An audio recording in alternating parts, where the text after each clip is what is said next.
ये वही नैरेटिव फैला रहे हैं जिन्होंने 2015 में बीजेपी के साथ सरकार बनाई और इस रियासत का बेड़ा गर्क कर दिया। ये आप उनके ही चेक कीजिए फेसबुक, आप उनके नईम अख्तर साहब को क्या जरूरत है मामूली शैतानियां करने की, बताइए।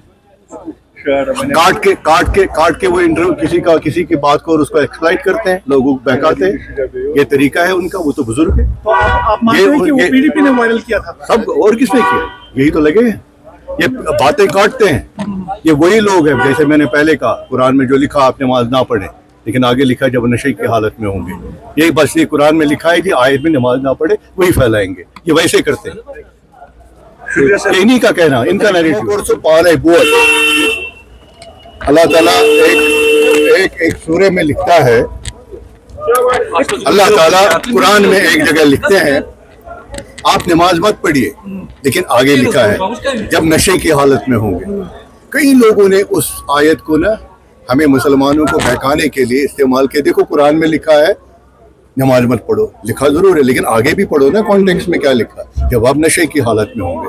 इसी तरह ये जो लोग हमारे दुश्मन हैं, हमारे पीछे बैठे हैं, ये हमारे इंट्रोज के चंद वर्ड, वो तो 14 सेकंड का वर्ड, ठीक है ना, वो निकाल के हमें बदनाम करने की कोशिश करते हैं। थोड़ा सा मैं आपको यहाँ पर दुरुस्त करने की, वो 14 मिनट का, मेरी बात सुनिए, वो 14 मिनट का इंटरव्यू है, वो पूरा देखिए। ये 27 अप्रैल का इंटरव्यू है, जिस वक्त पूरे कश्मीरियों को हिंदुस्तान में एक नैरेटिव चलाया गया कि कश्मीरियों ने इनको मजहब पूछ के मारा।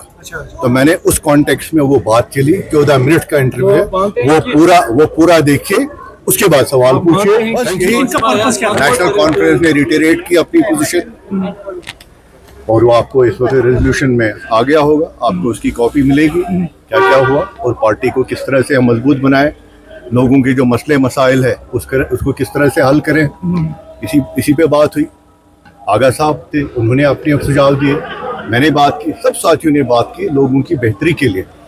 और डॉक्टर फारूक अब्दुल्ला साहब ने कहा कि हमें जिन लोगों ने हमसे उम्मीदें वाबस्ता की है उनकी खिदमत करनी है, उनके तवक्कात पे पूरा उतरना है। यही थी मीटिंग, यही थी। क्या स्टेटहुड पर कोई बात हुई? बिल्कुल, स्टेटहुड क्यों नहीं, जो हमारा कोर एजेंडा है 370-35 है, हमने कभी उसको नहीं छोड़ा। हम बिल्कुल वादाबंद हैं, हमारी पार्टी, हमारे लीडर, हमारा जो नजरिया है, हम उसके साथ। ऑर्गेनाइजेशन एक्ट पर भी बात हुई, जो भी सेपरेशन है, 2 पावर्स यहाँ पर ड्यूअल पावर चल रहे हैं, उस पर भी बात हुई। इस पे बात चल रही है, आपको रेजोल्यूशन मिलेगा, अभी आप देख लीजिए। ये डॉक्टर साहब, लोग कह रहे हैं कि बेहतर कोई काम नहीं हो रहा है, कुछ उनको कहने